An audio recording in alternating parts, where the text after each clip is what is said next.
Hey there, creatives. Thanks so much for your continued listenership to the podcast. I'm so grateful for everybody who continues to join us in this journey of learning about each other's work.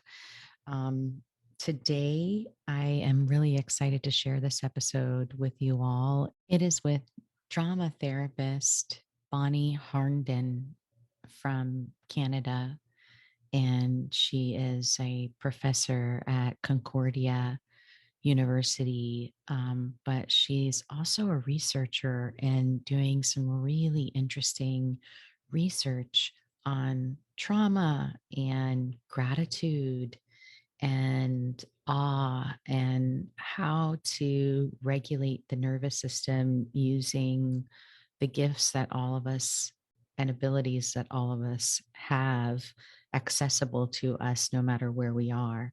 Um, and I just had an amazing conversation with her about her work, and I hope it inspires you as well. Um, she's going to be presenting our teaching at the upcoming New Jersey based Expressive Therapies Summit on 11/19/2021. And she's going to be teaching on expanding the capacity for joy, awe, gratitude, and the resilient nervous system. And so you can learn more about her presentation if you decide that you want to attend, which I'm obviously encouraging everybody to do. It's one of my favorite events. And you can find more information about that by going to www.expressivetherapiessummit.com. And there you'll be able to click on the East Coast event. Bonnie also shared with me that she's going to be also facilitating at the West Coast event next year as well. So you have more opportunities to check her out. Anyway, I hope you enjoy the listen. The Creative Psychotherapist is the official podcast of the Creative Clinicians Corner, a practice-building resource for creative psychotherapists. TCP Podcast is the cast for creative, expressive, and experiential-focused psychotherapists curious to learn how to design, build, and scale a thriving private practice. Your host, Raina Lombardi, interviews successful therapists about the tools and strategies they have used to develop creative, focused practices. They also talk about the products, services, and side hustles they have developed using their knowledge and creativity to enhance their therapy practices, make a greater impact in their communities, and diversify their income streams. Welcome. Now here's your host, Raina Lombardi. Thanks so much for listening to the Creative Psychotherapist podcast. I'm your host, Raina Lombardi, and I'm very, very excited to welcome my next guest to the show. Her name is Bonnie Harnden, and she is a creative arts therapist, a psychoanalyst, a couple and family therapist, and associate professor at Concordia University's Creative Arts Therapies Department, where she is the coordinator for the drama therapy program and graduate play therapy certificate program. In 2017, she was awarded the Research Award from the North American Drama Therapy Association. Her research focuses on the effects of trauma and the healing possibilities of awe and gratitude. In 2018, she was awarded the NADTA Teaching Excellence Award and was the recipient of the 2019 Concordia President's Excellence in Teaching Award. Thank you so much for being here today, Bonnie. I'm so happy to be here with you, Rena. So let's get started by talking a little bit about how you became interested in researching awe and gratitude in terms of clinical possibilities. Of course. So, as a young therapist, I worked in the ER with children and families for many, many years. So, I was a part of this rapid response team at the Montreal Children's Hospital in Canada. And the Montreal Children's Hospital is one of the busiest ERs in North America. There's kind of a funnel effect from our northern communities in Canada, and there's just hundreds of cases that present to the ER every year, children and adolescents, in some form of crisis, whether they're suicidal, whether they're having massive anxiety or refusing to go to school or have ADHD. There's all kinds of reasons why children and families would present in a state of crisis to an emerge. And I worked there for many, many years, following and treating these families, and was a part of several large federally funded studies to look at outcomes of children that were treated on an outpatient basis versus hospitalizing, especially suicidal adolescents, and to kind of compare, could we safely treat these suicidal kids and adolescents on an outpatient basis without them having to go through the stigma of hospitalization, and what were the treatment outcomes long term. So I sat with many, many, many children and families over years of time, and I became very interested in how many of these kids were, manifesting all kinds of different symptoms, but really at the core, a lot of them had trauma. A lot of them had post-traumatic stress disorder. And I really saw in sitting with their families and their parents that how much trauma is passed down over time, over the generations. It lives in our bodies. It lives in the way that we love, in the way we relate. And I was particularly interested in how it affected the way parents parented. That often parents with a lot of trauma, if their child showed emotion, the parent themselves would become overwhelming and bigger than the child and kind of flood the child with their emotion. Or the parent would be super disconnected and shut down. But in both cases, the child didn't have anyone kind of helping them digest, process, feel in a kind of field of care and a good enough space. We all lose our temper as parents. Parenting and family life is super messy.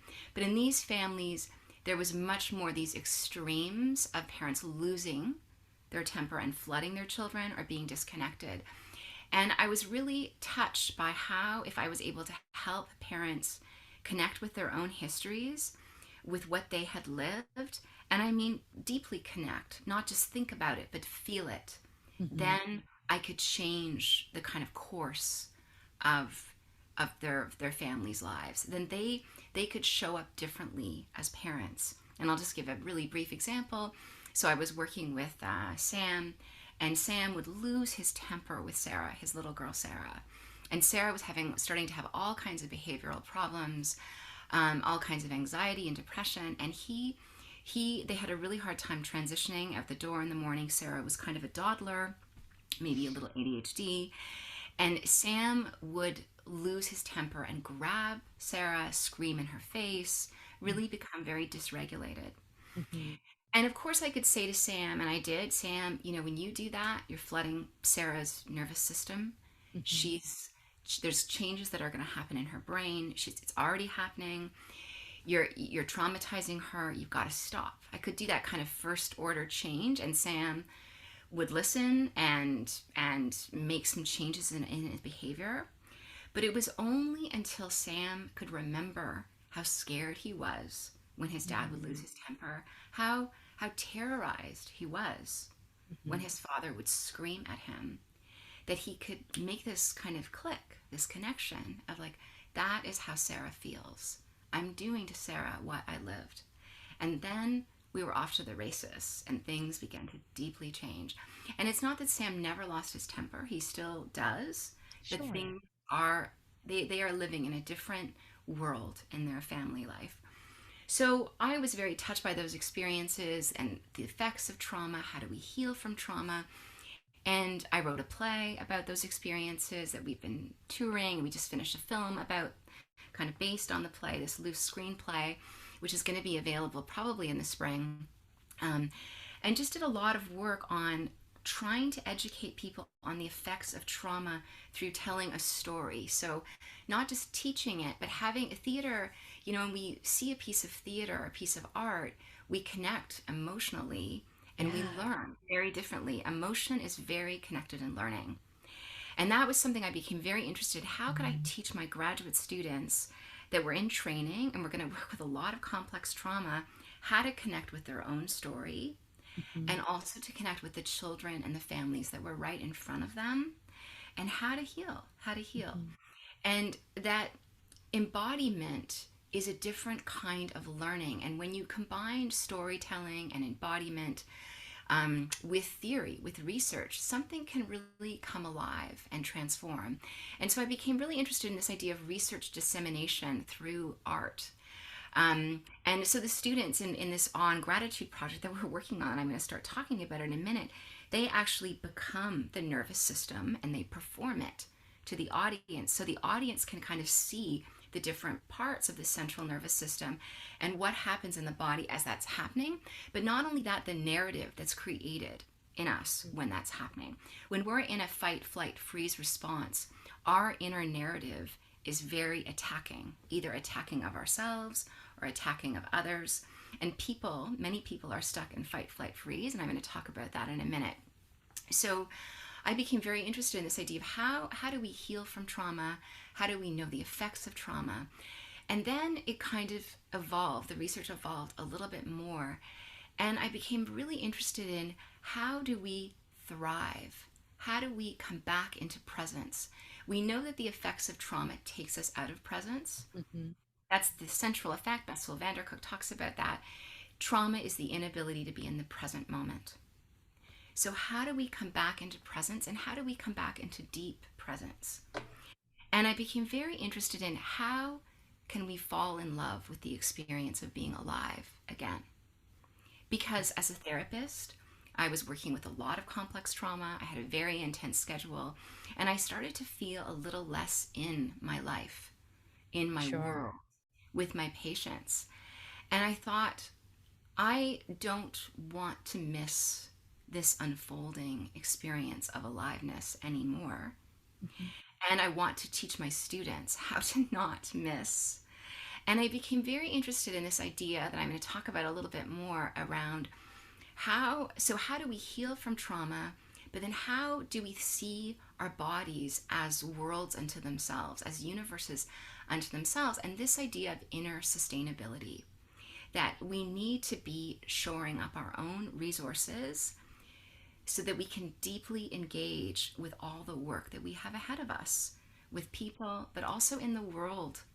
In our own Oh, lives. and in our own lives, Rena.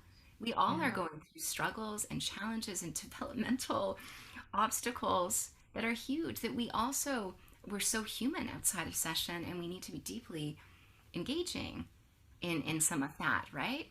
And Absolutely. so I got really interested in that idea of how could I help people fall in love with the experience of being alive again.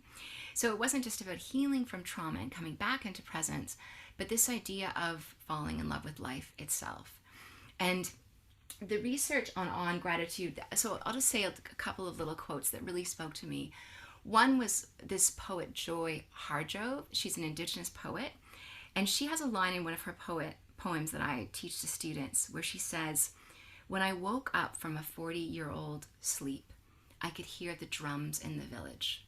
The ancestors were singing the world into place, even as it continued to fall. They were singing songs that could turn hatred into love." And I became very interested in how in our bodies and in our relationships can we transform hatred into love, violence into growth, and stillness and presence and life force. And death, when there's a lot of trauma, parts of ourselves go very numb and die off. And how can that be transformed back into life, Mhm. back into living, back into presence, back into the stream of life?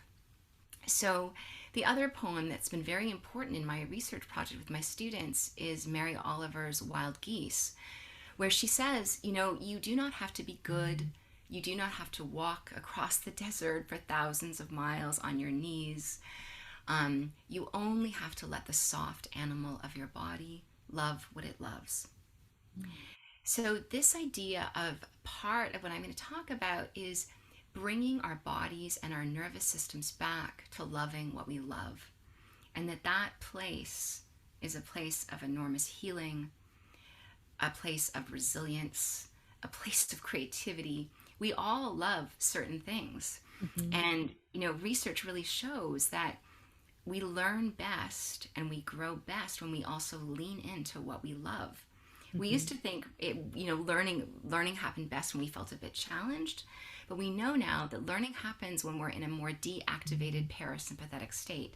That's where we build neural pathways, neurogenesis happens, we digest, and I think we heal in those spaces. So I Sure. really wanted to help people find and create spaces, even in session with a client, little simple places to look away and lean into what we're loving in our environment for a minute, for example, to Mhm. kind of come back into a more deactivated state. So I became very interested in the nervous system, and there's incredible evidence right now. So there's these huge studies on awe and gratitude that are robust. They've been replicated a bunch of times, and I thought, why don't we take these huge studies and with my graduate students, we'll bring them into our bodies. So we'll Mhm. take something really simple. So from one of the awe studies, there's this idea of writing down a moment of awe in as much detail possible that you've had at some point in your life. And then they tested and they found that people had way less inflammation in their bodies when they did that. They showed more pro-social behavior. There was this whole sequela of effects just from recalling an experience of awe. And I thought, well, let's do that, but let's push that a little farther. Let's bring that into movement. So one of the things we'll do in the workshop is we'll do that from the study, but we'll also bring it into our bodies and we'll create a movement sentence based on that experience, and we'll spend some time stretching it out. So what the research is showing that's so significant is that when we stretch out the moments of beauty, the moments of goodness, our nervous system comes further into a deactivated, we would call it a parasympathetic state, a more ventral state. And in those states, we have better vagal tone the more we do that. And vagal tone is extremely important. So the vagus nerve is one of the biggest nerves in our body. Everyone's talking about the vagus nerve. Yes. These days, it runs down our back. There's a dorsal section, and then it comes up through our chest and is activated ventrally through eye contact. And when we've had a lot of trauma, we go into a state called low tone.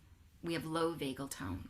And what happens is that when we have a stressful event, and then it's time to settle back down, the vagal nerve signals to the nervous system, it's okay, you can calm down. Rena, you're safe, you don't need to worry. And then you settle. Now, if you have poor vagal tone, something stressful will happen, and your it's called the vagal brake, it won't come on nearly as Mhm. well. It won't help your nervous system settle, and you'll stay activated for very long periods of time. And we see this a lot in children in the research. When they have poor vagal tone, they have a lot more difficulty regulating. They show more distress. And adults are like that too. Mhm. And so the research is really pointing that we can build something called the upward spiral effect. And that's something we're going to do in the research, where when we stay with positive experiences, and I'm going to lead everyone in a process of how to kind of stay longer, because our nervous system does a really interesting thing where it tries to pull us back into sympathetic. It's like, why are you settling? You're going to come back, especially if there's trauma in our nervous systems. It's like, wait a minute, you're not safe. You need to stay stuck in hypervigilance. Right. So we're going to talk about that a lot. So when we stay longer and longer with moments of beauty, then we have better vagal tone. When we have better vagal tone, we tend to seek out connection more and seek out relationships, activating the vagal nerve in our eyes. Like you and I are activating it right now people can't see us, but there's a lovely, beautiful, warm gaze I'm seeing from you Mhm. that's activating, the vagus nerve in my eyes. And when that happens, we have more positive emotion and we build more vagal tone. There's this upward spiral effect that people can start creating in their lives Mhm. so that they come back into life more and more and more through creating that. And there's very specific things you can do to create that upward spiral effect. And we're going to do that a little bit in the workshop together. So the other thing that's so important is that we don't want to just notice what's working. We don't want to just have gratitude. We also want to have a physical experience of it. So it's not just, I'm so grateful for this yummy cup of coffee that I'm drinking right now.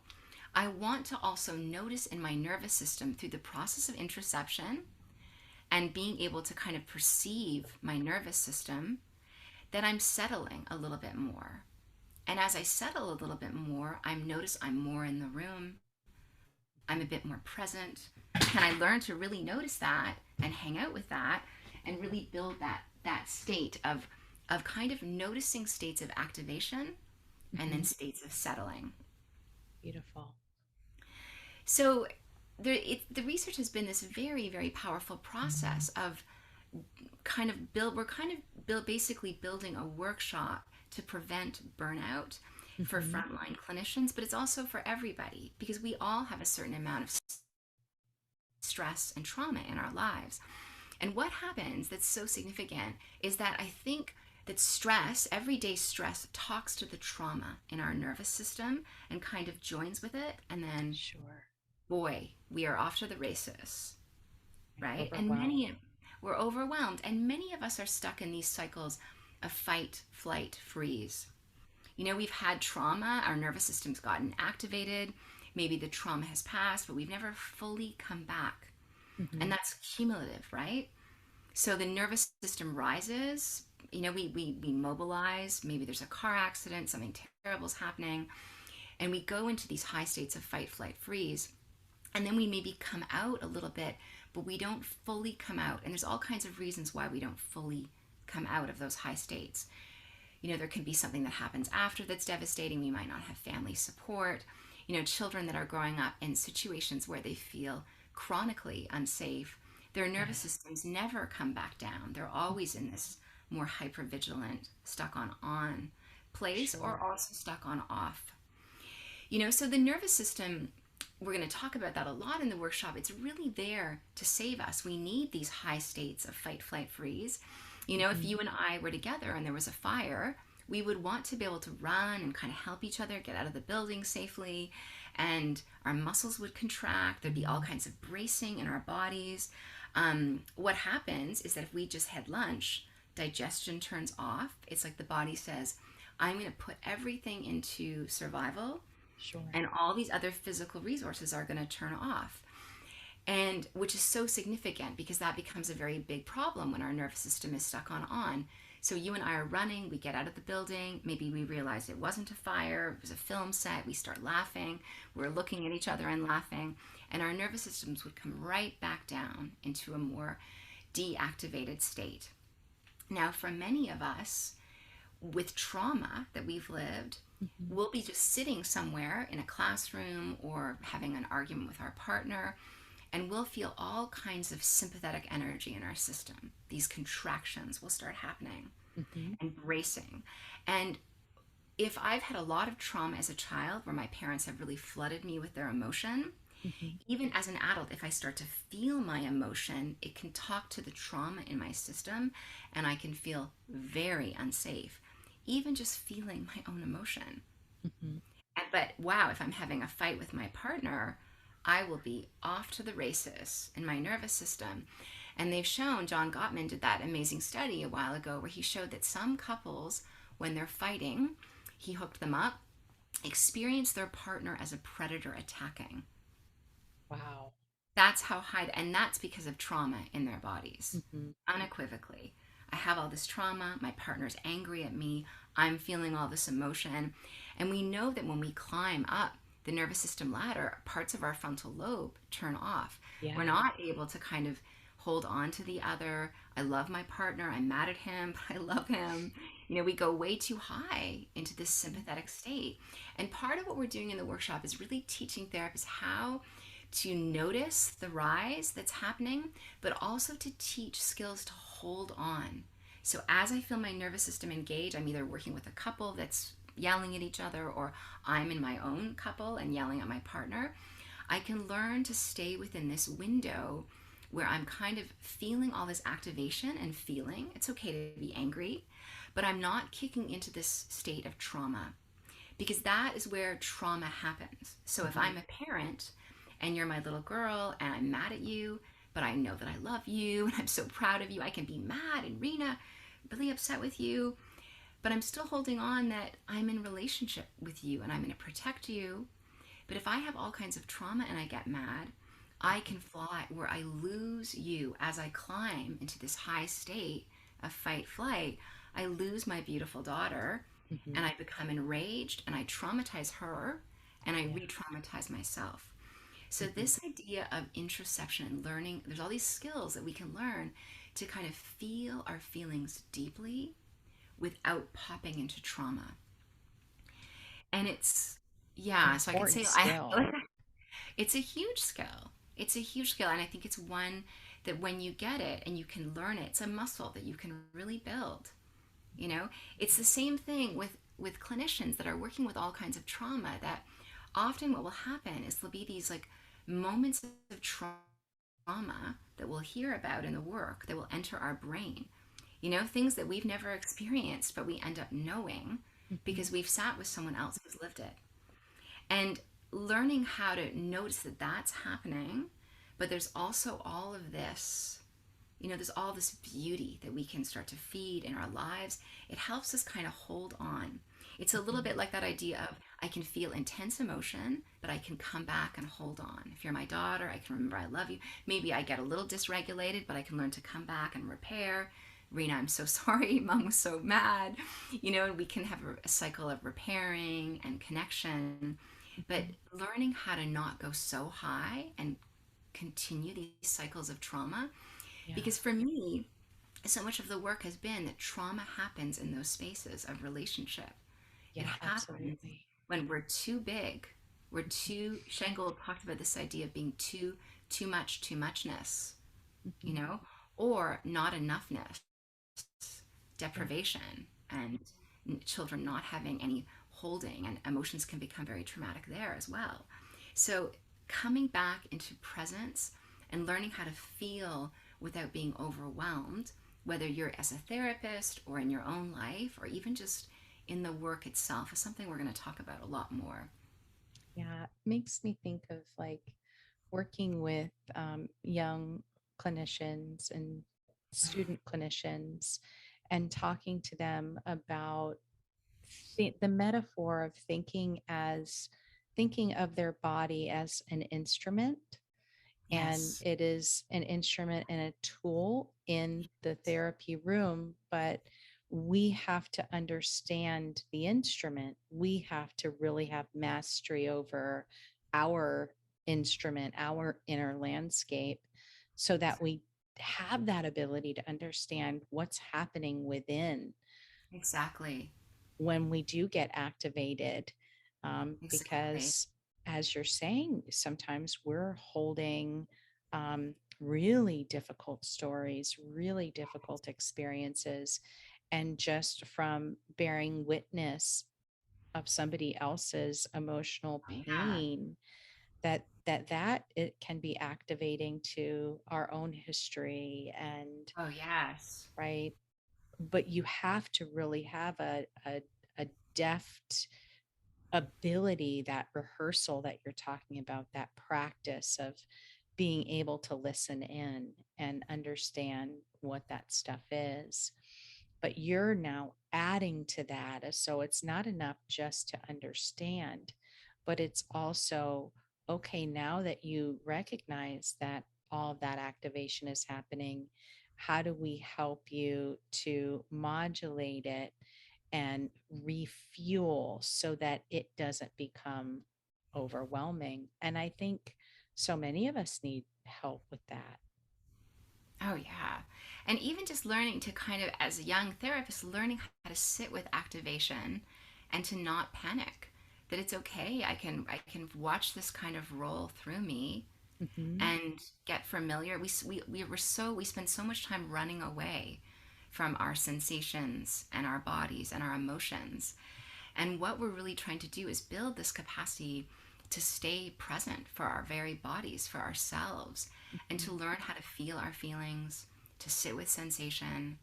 You know, when I was training, and I'm not sure this might have been your experience as well, we spend a lot of time talking about transference and countertransference and what's the feeling that's evoked in you by the client, and that, which was very helpful. But this idea of really also noticing the body and sensation and the nervous system has been another layer that I think is so important for us to get good at noticing and to Yeah. build this muscle of introspection. Definitely. So, if you were to, for a therapist in the session who notices themselves really feeling a lot going on within, what kind of intervention or suggestion would you give to help them connect with an awe experience or an experience of gratitude Mhm, um, mhm. in those moments? Right. So there's a lot of different, so that's just such a good, clear example of what happens when the therapist is super activated in the session. And one of the things I do with my students, I teach this large counseling skills class in creative arts therapies here in Montreal. But then I also do it during the workshop, is I teach people to build the nervous system sandwich.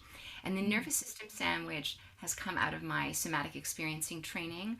And I think Steve Hoskins talked about the nervous system sandwich, and Burns Galloway, but also Peter Levine, obviously, who is the main person in somatic experiencing.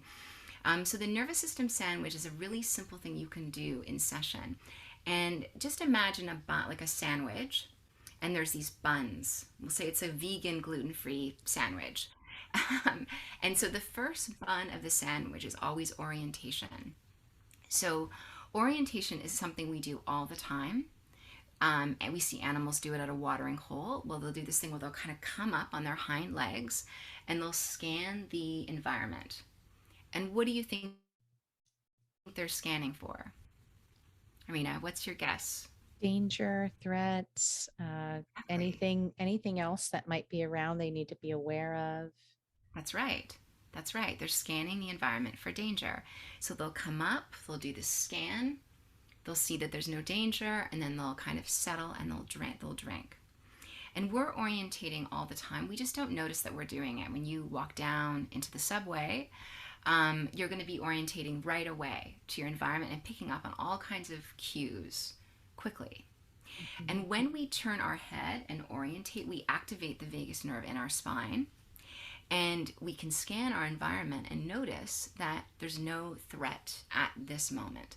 Maybe the client can be a little threatening, and we can also notice that, or they're angry, or they just said something very painful. But we can also just look away and orientate to the room and notice that there's actually no threat in the room. And as we notice it, you can notice that you've done a good orientation. You'll spontaneously sigh. You'll take a deep breath, and your nervous system is just settled just a little bit. And so notice that, like even after you and I do this podcast, when you're orientating, do I just suddenly settle? You've activated the vagus nerve in your spine. You've noticed there's no danger. You settle a little bit more, and you probably would notice that you're a little bit more in the room. So I teach my graduate students to do this, and then the next part of the sandwich we'll call a layer of blue, a layer of deactivation. So either I coach students to find something, or during the workshop, something in the room that is lovely or beautiful that they're drawn to. Basically, the cue is let your eyes go where they want to go. So again, what does the soft animal in your body, what is it curious about in this room right now? So you let your eyes go where they want to go, and maybe you'll land on something that's just a little bit pleasing. And I encourage students just to stay with that a little bit longer, and workshop participants.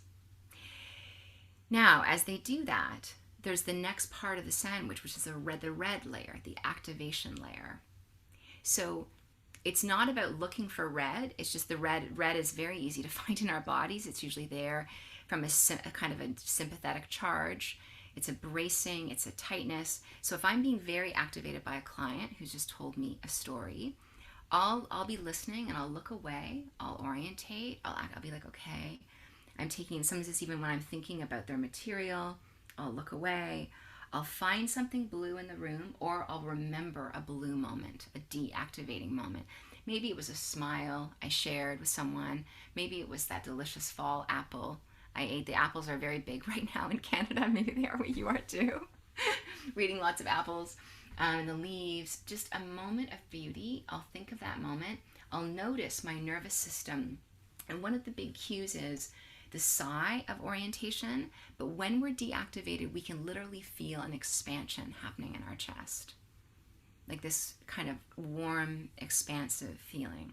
So we want to get good at noticing that. So I orientate, I sit with the expanse, and then there's this red that's happening. The client's telling me a terrible story, or the client's angry. And already in creating those first two buns of the sandwich, I've come back into the room a little bit more, and probably engaged even more with the story, but in a good way. It's literally the image of, I always use with my students, of being in the water of emotion, but having one hand out on the dock. You know, that we're always wanting to be in, but a part of us, like, noticing that we're also out, that we're in the room, that we're in our bodies, that we're going to come back to our bodies, not just once, but again and again and again, and reset this presence. It's not something we arrive to stay at, it's something we continually actively do. Right?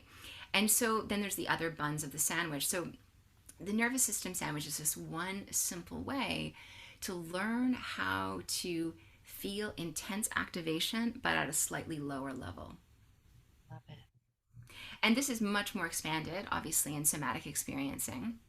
And so one of the other things that's so important to think about, and for therapists, is that when to start to get very good at leaning into beauty outside of session. You know, even when we're walking to our offices, to really see that tree that we passed and actually see it for a minute, like actually spend some time seeing it. And that every time we take in beauty, it's like taking a multivitamin of love and healing. And we want to stay with that. The same thing with our partners or our kids, rather than focusing. It's okay to have frustration, but to be focusing also on the parts that blow our minds about them, that are beautiful, you know. And they show in the research that's so compelling that if you just generate a positive thought about your partner, you don't even have to tell them, and the relationship will improve. Just because you generated the thought.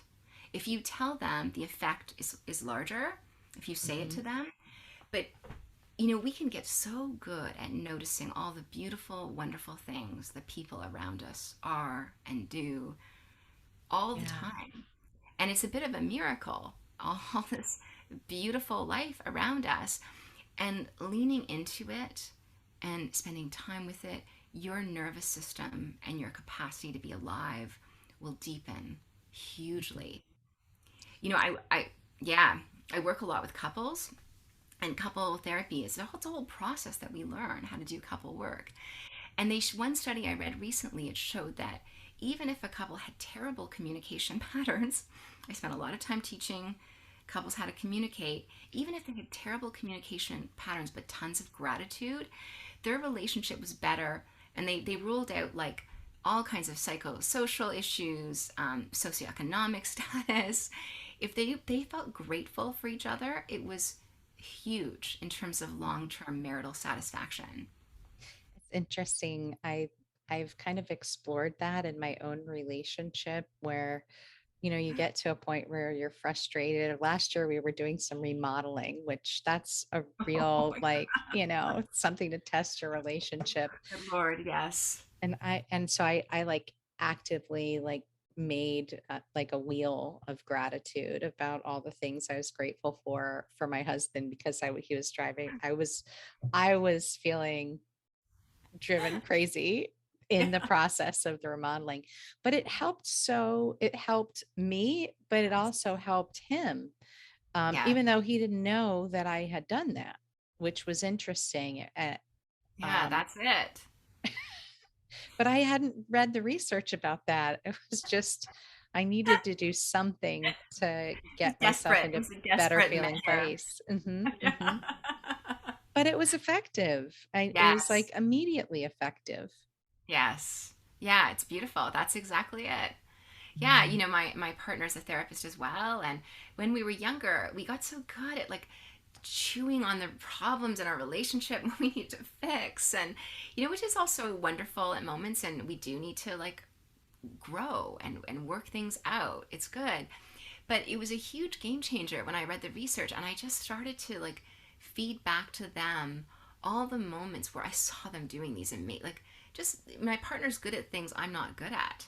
Mm-hmm. And just to be able to say, like, wow, I can't, you know, thank God for you. Thank you did that. And you're so good at that. And look at how beautiful you are. And like to really take pleasure in the Mm-hmm. people that you love and to show them that you're seeing them can just be so transformative.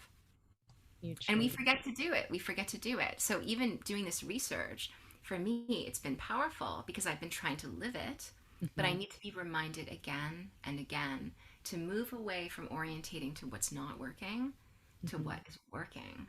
Mm-hmm. So, Oh, yeah, yeah. for sure.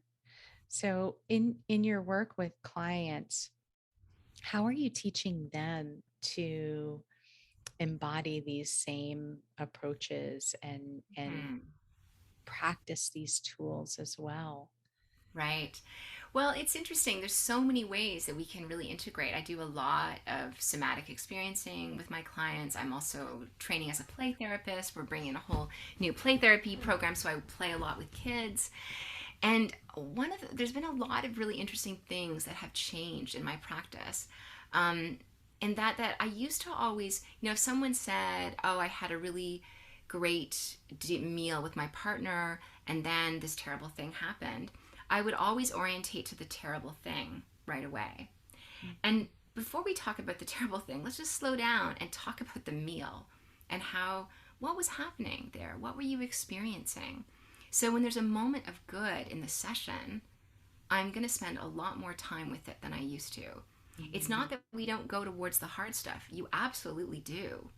But boy, when you are highlighting the good with the client, you can go into the hard stuff way deeper. But it's almost like that safety, that like hand on the dock. It's like we can feel things deeply, but we have a huge capacity to feel things deeply because we're also talking about all these amazing unfolding things. It's like with a little child when I'm playing and they're like jumping and I'm jumping with them.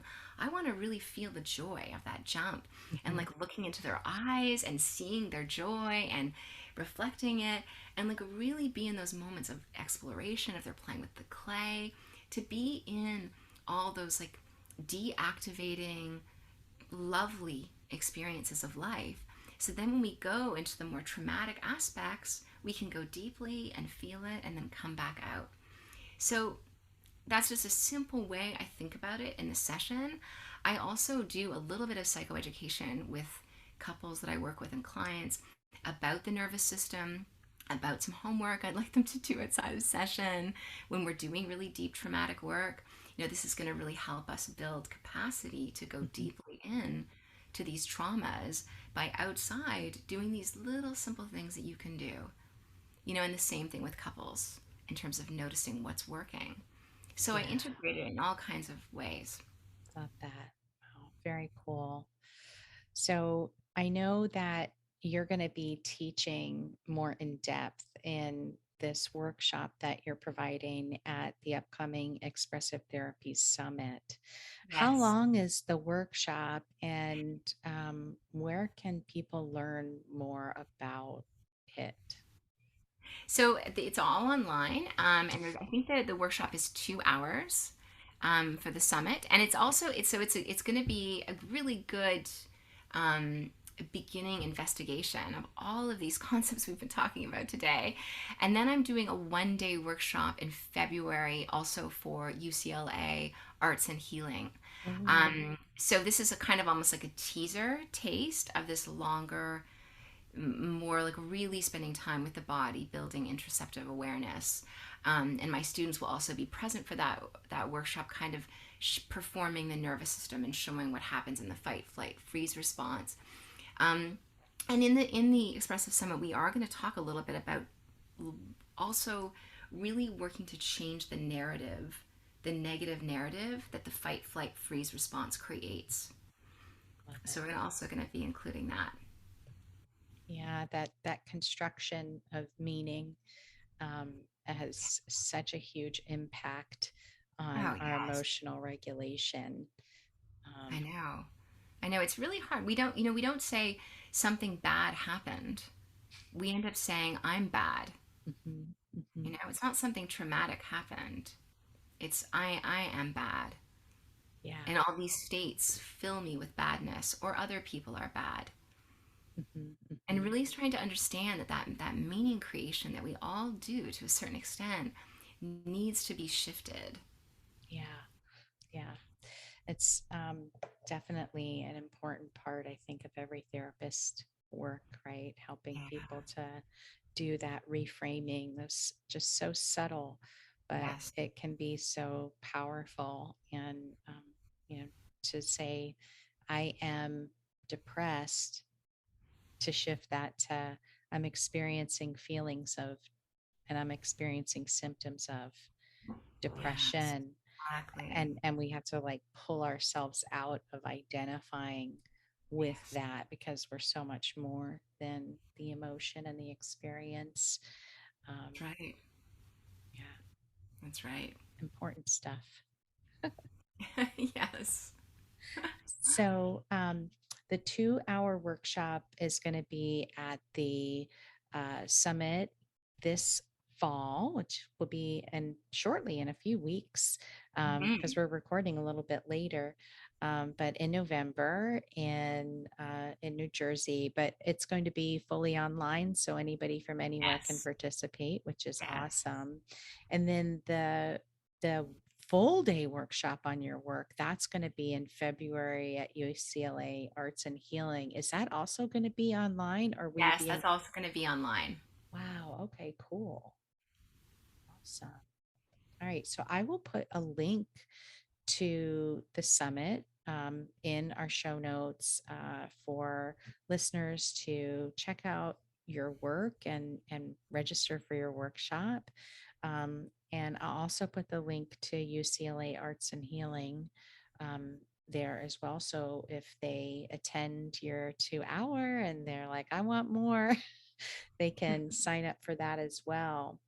But if people wanted to reach out to you directly or learn more about the research that you're currently Mhm. creating and facilitating, For where sure. can they learn more, Bonnie? Well, they can also just reach out to me directly. We're developing this 2 day anti-burnout prevention workshop. My graduate students and I, we're going to be starting to tour it a little bit in the winter. We got a really wonderful connection grant from SHIRK. It's a federally funded program here in Canada. So we're going to be taking it to different organizations, to especially where clinicians are working frontline and very vulnerable to burnout. So if people want to email me, they can email me at my university email. It's bonnie.harnden@concordia.ca. Um, and I can also send them some links.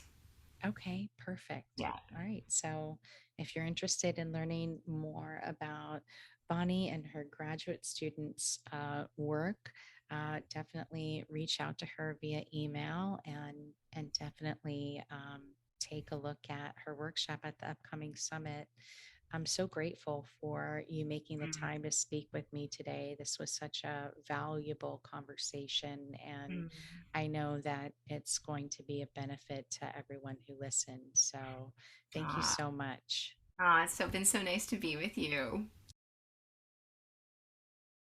Thanks again for listening to the show. And I hope you enjoyed this episode. I know I was fascinated by everything she had to say.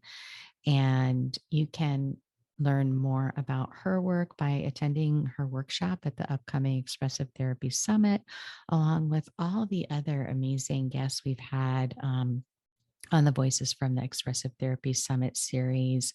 There's something at that conference for everyone. Um, really, it's a great learning opportunity, and there are so many choices to choose from, whether you're interested in play therapy, sand tray work, drama therapy, intermodal expressive arts therapy, art therapy. They're really covering everything that's available within the expressive arts therapies disciplines. So most of their presenters too are really of high caliber and at the height of their professional careers. And so it's such a great opportunity to learn from some of the best people in the field.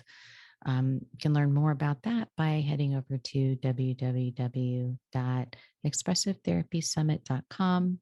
And of course, you can check me out there too if you're interested in learning about private practice. I'll be doing a full day workshop on that at the summit as well. So, all right, take care, everybody, and stay creative.